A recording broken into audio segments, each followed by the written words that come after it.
Oi, tudo bem? Aqui é o Queruvim, a pedido de muitos que pediram em vista do vídeo que eu postei há algumas horas atrás, falando sobre texto grego da Bíblia.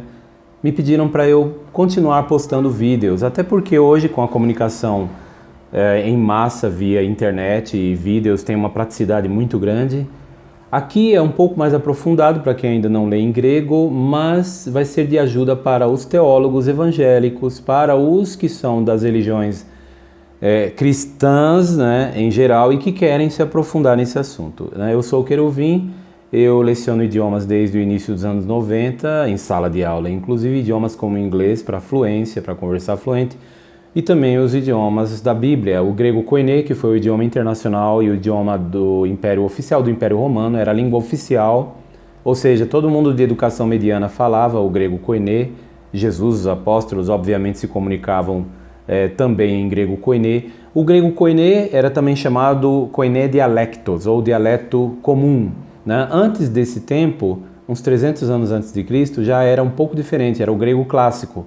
Eu leciono o grego clássico para a leitura de obras clássicas antigas e também o hebraico, leciono o hebraico para a leitura do texto do chamado Velho Testamento, a parte da análise gramatical, análise morfológica, sintática, semântica, morfológica, quer dizer, já falei morfológica, e também você vai poder fazer uma crítica textual desses textos. Eu agradeço muito, muito mesmo por terem participado com os comentários, terem gostado do material apresentado, e eu estou apresentando agora o seguinte tema que será respondido: por que as testemunhas de Jeová traduziram João capítulo 1, versículo 1, na cláusula final, na parte C do versículo, a frase grega kai theos en ho logos, que vocês veem aqui, ó, theos en ho logos, porque eles traduziram e um Deus era a palavra, ou e a palavra era um Deus, diferente de muitas versões da Bíblia que dizem e Deus era a palavra com letra maiúscula. Vai ser dada a resposta a esse tema. Esse é o tema deste vídeo, que é um pouco mais longo, mas vai ser de grande valia para aqueles que querem se aprofundar um pouco. Então, vai ser muito bom a consideração. Em primeiro lugar, quero destacar também que aqueles que dizem assim: as testemunhas de Jeová verteram João 1:1 por e a palavra era um Deus. Cuidado com esse tipo de pessoa. Primeiro, essa pessoa está mostrando um preconceito. Por quê? Ela está fazendo uma crítica seletiva. Não são somente as testemunhas de Jeová. Nós temos muito mais de 100 versões conhecidas, centenas de versões conhecidas, que traduzem de forma indefinida ou qualitativa. Então, se for ver, isso é as que eu conheço, se for fazer um catálogo mesmo, talvez dê centenas de versões, que traduziram e a palavra era divina ou e a palavra era um Deus. Exatamente como a tradução feita pelos eruditos da Watchtower, pelos eruditos das testemunhas de Jeová. Então, cuidado com essas pessoas que falam assim: as testemunhas de Jeová, né, traduziram. Pode olhar que ali aquelas pessoas já estão selecionando, ou seja, fazendo uma crítica contra um grupo de modo seletivo. Ali já mostra uma suspeita forte de antagonismo anti-testemunha de Jeová. Essa atitude, oposição, isso não é legal. Por que não diz assim, olha, muitos decidiram traduzir, ou várias igrejas ou várias escolas de pensamento religioso decidiram traduzir e a palavra era um Deus. Mas não, eles singularizam as testemunhas de Jeová como se fossem os únicos. Isso já mostra preconceito, ou pelo menos uma crítica seletiva. Por que será? Bom, você mesmo pode responder a essa pergunta. Mas vamos aos pontos, né? Eu destaquei aqui 8 pontos, meus colegas, 8 pontos que indicam por que a tradução um Deus, né, usada pelas testemunhas de Jeová, é realmente uma forma correta de se verter. Na verdade, começando pelo primeiro ponto aqui, vamos fazer uma avaliação mais detida agora. Quem não está familiarizado com o grego koiné, por favor, procure, entre em contato com a gente aqui para que eu possa ajudá-lo a aprender pelo menos a ler esse idioma. E não é complicado. Em pouco tempo você aprende. Aqui, por exemplo, João capítulo 1, in archei en ho logos. Pois bem, vamos avaliar essa primeira cláusula aqui. In archei en ho logos. No princípio era a palavra. Como eu comentei em outro vídeo, quando diz que a palavra aqui, ou ho logos, Jesus Cristo, ele estava no princípio, ou ele era no princípio, então aqui já mostra que ele não estava na eternidade, ou seja, Ele estava no princípio. Então associou ele e sua existência com um início. Então isso mostra que Jesus, o Hologos mencionado aqui, teve um início. Teve um início. Pois bem, isso já é um ponto contra a interpretação da doutrina da Trindade, que diz que ele é eterno, de eternidade a eternidade, nesse sentido. De todos os tempos das eras existentes ele vivia. Não, parece que aqui já sugere o contrário. E como eu mostrei em outro vídeo, Apocalipse 3,14 diz que Jesus é o princípio da criação de Deus, e Colossenses 1,15 e 16 mostra que ele é o primogênito de toda a criação. Portanto, ele foi criado como o primeiro da criação. Veja bem, Apocalipse 3,14, o princípio da criação. Viu só? Então ele é da criação. A Bíblia diz isso na sua simplicidade. Temos que aceitar a Bíblia como a palavra de Deus e tomar cuidado com a opinião teológica de pastores, padres e outros missionários. Temos que ver o que a Bíblia diz, isso que eu vou ajudar vocês a fazerem aqui. Então o primeiro ponto que desabona o entendimento de que Deus e Jesus sejam o mesmo ser conforme a doutrina da Trindade. Qual é o segundo? Veja bem, na continuação nós lemos Kai Hologos e a palavra en estava pros ton theon, estava com o Deus, ton theon. Aqui você vê ton theon na forma acusativa para fazer referência ao verbo que ocorre aqui antes. No caso, ele é objeto direto do verbo mencionado antes, por isso que está ton theon. Você vê que às vezes theos está com S no final, o ômicron sigma, né? Aqui está com N. Por quê? Por justamente aqui é o caso acusativo, né? Então aqui fala que a palavra ela estava com o Deus. Com o Deus. Portanto, se você está com alguém, como que você pode ser aquele alguém? Então, isso mostra o quê? Que a palavra Jesus estava com alguém do lado dele. E de fato, na oração, na noite anterior à sua morte, no 17 de João, Jesus fala, pede para ter a mesma glória que ele tinha junto com Deus antes de haver mundo. Então ele estava com Deus de fato. Então se você está com alguém, como que você pode ser alguém, aquele alguém? Como diz lá em Hebreus 9:24, que Jesus, quando subiu aos céus novamente, após a ascensão, ele compareceu perante Deus, perante a face de Deus, ela diz. Entrou para comparecer por nós perante a face de Deus. A palavra face ali, prósopo, pode ser vertida pessoa. Ou seja, Jesus compareceu perante a pessoa de Deus. Como pode você comparecer perante alguém e ser aquele mesmo alguém? Portanto, essa segunda conclusão aqui que nós temos, o segundo ponto é pros ton theon, mostra que ele estava com o Deus, e o Deus é com artigo definido. Ton é o artigo definido grego, identificando aqui theon aqui como sendo o ser supremo, identificado na Bíblia pelo nome de Jeová. Então esse é o segundo motivo que leva à tradução indefinida no texto no final. Então nós estamos vendo aqui um segundo motivo que fez com que as testemunhas de Jeová entendessem assim. Vamos a um próximo. Aqui no texto não se fala de uma tríade, não em parte alguma aqui, lendo, você vai ver falar de 3 pessoas. Nós temos aqui o Logos, que é Jesus Cristo, e o ton theon, que é aquele com quem ele estava. Cadê uma terceira pessoa? Portanto, esse texto é totalmente irrelevante para se tentar provar uma trindade. E o único texto que tem na Bíblia que poderia provar a trindade, 1 João 5,7, que fala que o Pai, o Filho e o Espírito Santo são um. Esse texto nós sabemos que não é da Bíblia, foi colocado depois por algum trinitário tentando adulterar a Bíblia. A prova disso, o próprio erudito Dan Wallace falou isso, e é um dos maiores eruditos evangélicos, não é nem testemunha de Jeová. Então, ton theon aqui, segundo ponto, prova que realmente Deus, ou Deus, estava com Jesus. Então isso é um segundo motivo que levou as testemunhas de Jeová a traduzir um Deus era a palavra. Vamos ao próximo. Eu já falei do terceiro motivo, que é 2 seres. Aqui não fala de uma trindade, fala de 2 seres distintos, um com o outro. Então é o terceiro ponto que desabona a doutrina da trindade e favorece a tradução indefinida, um Deus era a palavra. Vamos ao próximo ponto, o quarto. Aqui diz que ele estava com o Deus, certo? No versículo 1. Pros ton theon, estava com o Deus, já expliquei. No versículo 2 repete a mesma ideia. Este, hutos, en, estava, in archei, no princípio, pros ton theon, com o Deus. Ton theon, novamente articulado, enfatizou que aqui é o Deus Todo-Poderoso. Então Jesus estava com o Deus. E o fato de repetir isso é uma ênfase, é uma forma de mostrar de novo a mesma coisa que já foi mostrada. Então acorda. Se você não aceitou mesmo na primeira vez que falou, aceite na segunda. Jesus estava com alguém, então como que ele pode ser esse alguém? Então esse é o quarto ponto. a forma de que a Bíblia enfatiza que ele estava com outra pessoa, com o Deus, ou seja, Jesus, o Logos, estava com Jeová Deus. Prosseguindo agora o quinto ponto, o verso 3. Dá uma olhada aí no verso 3. O verso 3 diz assim, acompanhe comigo aqui, Panta di autu egeneto. Todas as coisas, panta, di autu, di é a abreviação do grego dia, preposição. Di autu, ou seja, por intermédio ou através dele. Autu aqui é o pronome pessoal, mas aqui ele tem um caráter no genitivo. Então, dele, seria isso, dele. Então, por intermédio dele, dia numa preposição que ocorre antes de um caso genitivo, tem um sentido de canal de ação ou meio. Portanto, aqui nós temos uma preposição instrumental.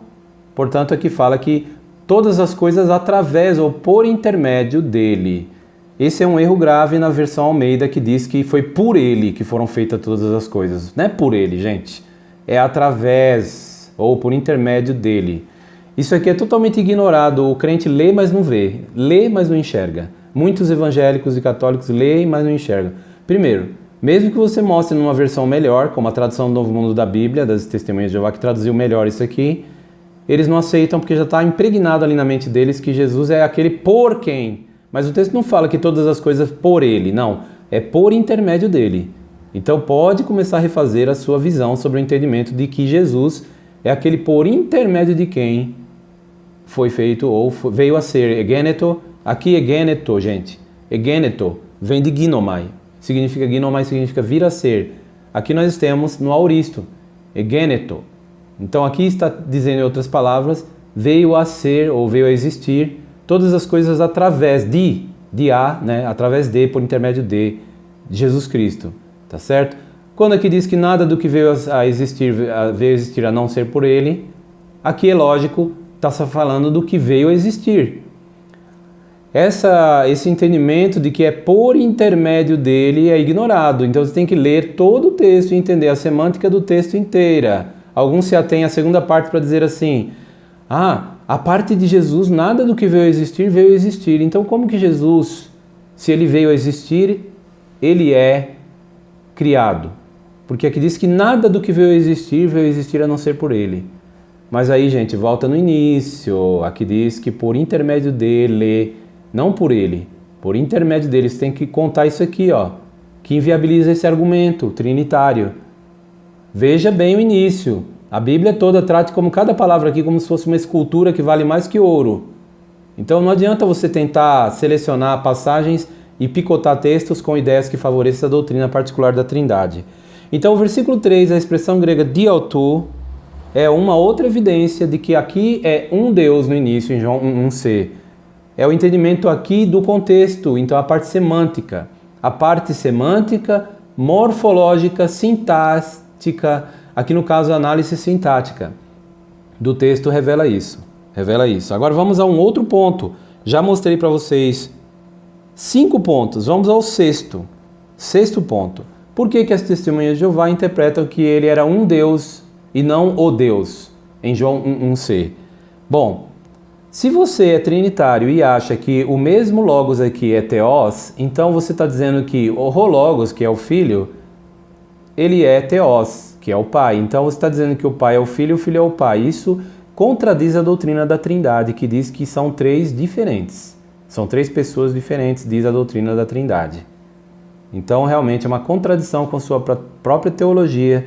Tanto é que a maioria que tenta explicar a João 1 para provar a Trindade, primeiro, não acha uma tríade aqui, porque não fala de 3 seres, mas apenas de 2 seres ontologicamente distintos.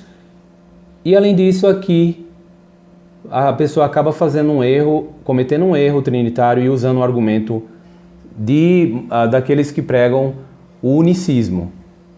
Aí eles defendem o unicismo achando que estão defendendo o trinitarismo. Isso é erro deles. Então o fato de que não se deve pensar de uma maneira modalista, o modalismo, ou a teoria, ou a tese de Sabélio, que pregava isso, que o Pai é Deus, o Filho também é Deus, o Espírito Santo também é Deus, e os 3 são um só, mas não 3 pessoas. Para ele era como se fosse uma só, em 3 manifestações diferentes. Essa é a diferença da Trindade, que diz que são 3 seres distintos, mas os unicistas dizem que é um ser só, que tem várias manifestações. Então, no caso aqui, nós vemos que a pessoa que defende isso aqui acaba defendendo o unicismo. Então, é óbvio que isso é um erro deles, é mais um motivo. Sexto motivo que eu apresento. Agora o sétimo. Veja bem, o sétimo motivo é esse. Aqui nós não temos o artigo antes de teós. Não temos o artigo aqui antes de teós. Aí alguns falam que esse é o único motivo que as testemunhas de Jeová têm. Nada disso, já apresentei, esse é o sétimo. Veja bem, quando você vê aqui que não tem um artigo, mas a questão não é somente porque não tem um artigo, não é a omissão do artigo, mas a articulação do artigo. Por exemplo, quando você olha aqui, ton theon, o apóstolo usou o artigo aqui. Agora aqui ele omitiu. No hebraico, muitos judeus, quando traduzem isso aqui, evidentemente você pode ver que isso aqui, se o apóstolo ele escreveu originalmente em grego, ele obviamente que escreveu também em hebraico, para os judeus lerem, porque os judeus, inclusive os idosos, liam hebraico. Então, em arque deve ter ficado assim, Bereshit hayah hadavar, no princípio era a palavra, Vehadavar hayah et Elohim, estava com o Deus, Ve Elohim hayah hadavar, e Deus era a palavra, Ve Elohim.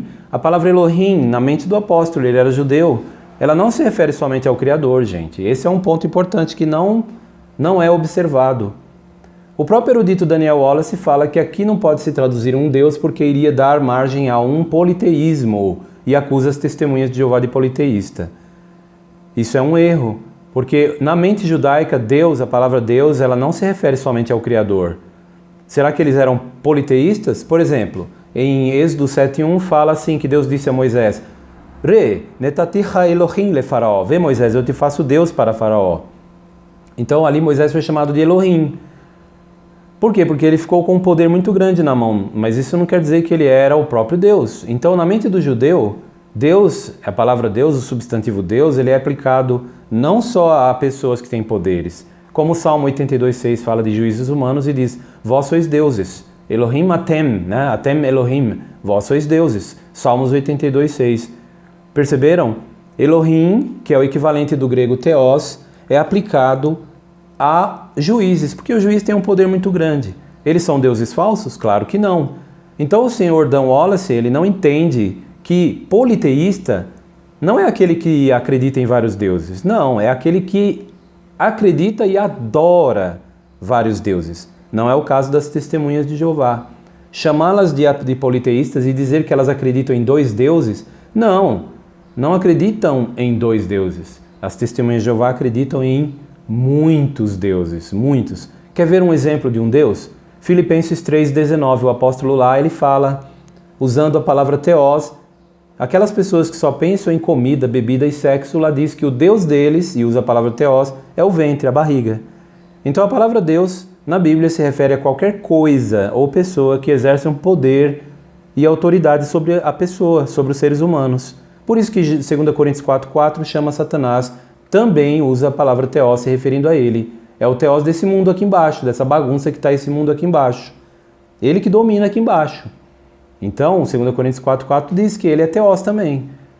E em que sentido ele é theos? Porque ele tem poder. Então a palavra Deus é mal entendida pelos que tentam interpretar isso aqui.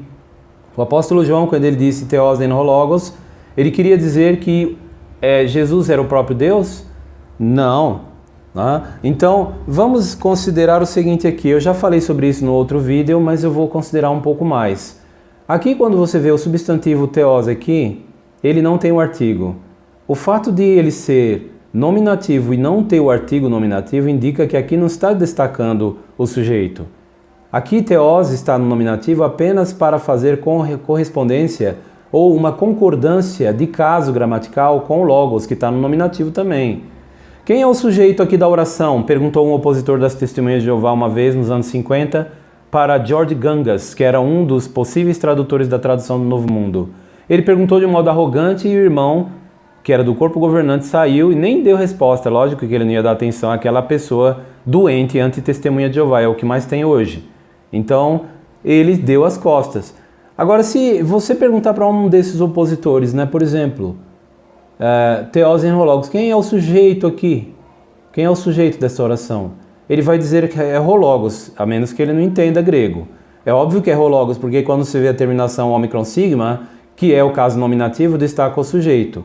Então, se aqui ele é o sujeito, então teós aqui, obviamente, até porque está antes, é pré-verbal, então aqui é um caso de teós nominativo anartro, ou seja, aqui é predicado do sujeito, é um predicativo do sujeito. Uma vez que você tem como teós como predicativo, e eu já vi até um gramático recentemente, muito respeitado, né, que eu gosto muito dele por sinal, ele, eu me refiro ao Euler Lopes, né, bastante conhecedor de grego, ele tem um bom conhecimento de grego, ele falou aqui que nós temos um predicativo aqui, né? Um predicativo, e ele fala de boca cheia, é um predicativo. Assim como ele, muitos também eruditos e pesquisadores da Bíblia, teólogos evangélicos, católicos e outros, falam que aqui é um substantivo predicativo. Ora, se é predicado, então não pode ser traduzido Deus com letra maiúscula. Que absurdo é esse, meu Deus? Então, gente, vamos pensar um pouquinho. Porque se aqui está falando que é uma natureza de teós, no caso ele é de natureza de teós, ou seja, ele é divino, essa é uma interpretação correta, mas na verdade aqui, para ser uma tradução literal, você pode traduzir de uma forma indefinida. É exatamente o que aconteceu em João 4,19. Lembra que eu destaquei no outro vídeo? Em João 4,19, você vê que o versículo diz assim, falando com a mulher junto ao poço, num dia de sol quente, ali por volta da meio-dia em Sicar, você vê que Jesus ouviu a mulher dizer assim, Kyrie, conforme você vê aqui, ó, Kyrie, no vocativo, né? Kyrie, quando termina com esse epsilon, é vocativo.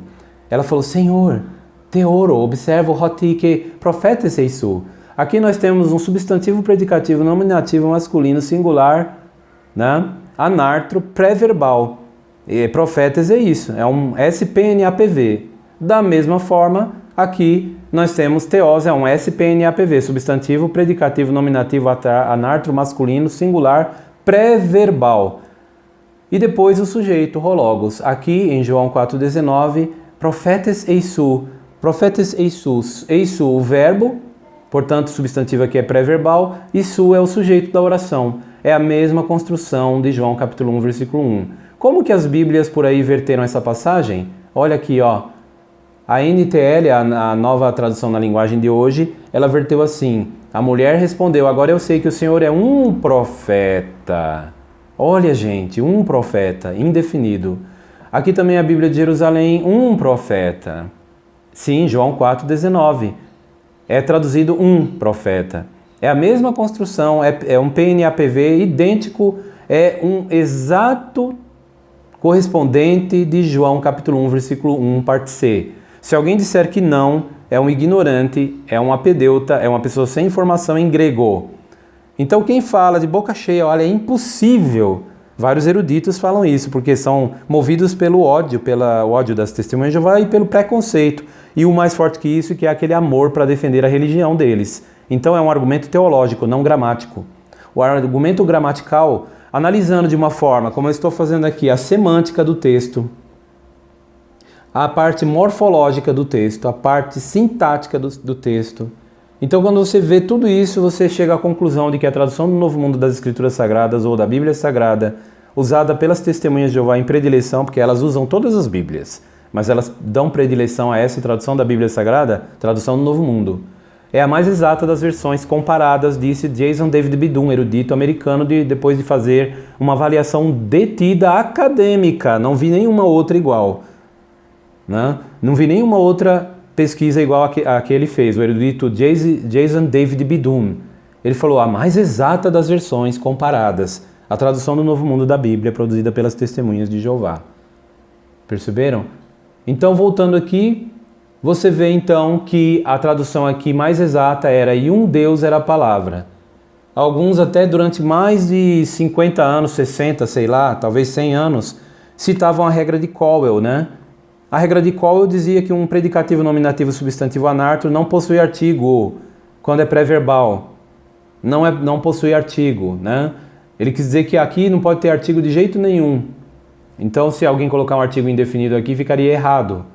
Só que vários textos, como esse aqui, João 4,19, profetas eisu, é vertido com artigo indefinido por várias versões. Olha aqui João 4,19, em várias versões em inglês. Agora, ó, I can see that you are a prophet. Posso ver que tu és, olha aqui, ó, a prophet. A samaritana falou, um profeta.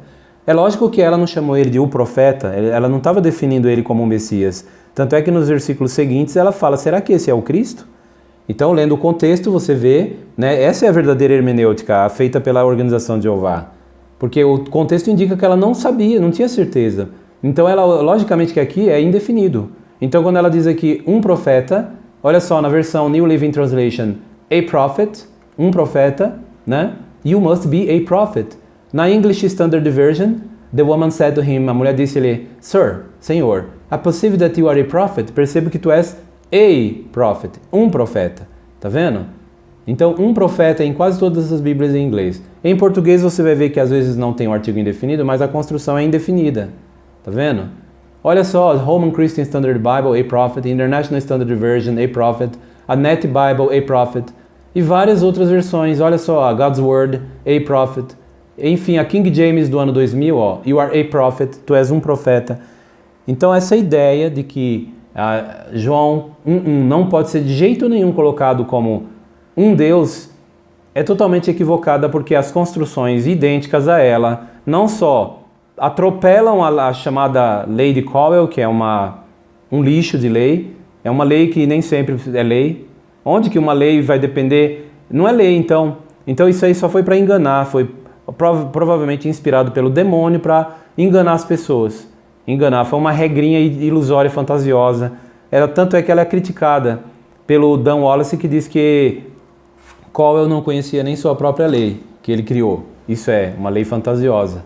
Portanto, essa consideração que eu fiz com vocês aqui, ela demonstrou claramente que a tradução indefinida, um Deus, é muito apropriada, é bem oportuna, ela é contextualmente, ela é levar em consideração também o contexto cultural que eu falei do caso do judeu, como que ele pensava ao usar, ao empregar a palavra Deus, e demonstra, essa minha consideração demonstra nesses minutos de vídeo, que sem dúvida você vai tirar bom proveito, que as versões tradicionais, quando vertem que a palavra era o próprio Deus, né, isso está equivocado, não se harmoniza com o contexto geral das Escrituras, até porque esse entendimento, gente, ele é totalmente fruto de uma conspiração que demorou tempos e foi sendo produzida gradualmente.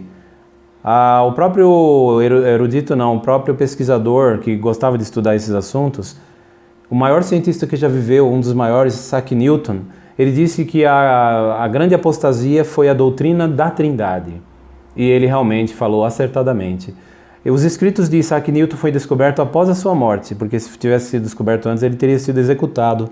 Ou talvez, é lógico, com a pressão da Igreja Católica, teria sido executado pelo Tribunal da Inquisição. Mas felizmente foi depois que descobriram seus escritos. E olha só, pense bem, viu? Ele já tinha uma mentalidade idêntica das Testemunhas de Jeová, de que Theos aqui não se referia ao Deus Todo-Poderoso, mas sim um Deus aqui se referia à qualidade de Hologos como sendo um ser divino. Mas a tradução mais exata era um Deus, ou um Deus era a palavra. E a palavra era um Deus organizando as ideias na forma como nós falamos na língua portuguesa. Agradeço pela oportunidade e vou postar mais vídeos para o benefício de todos.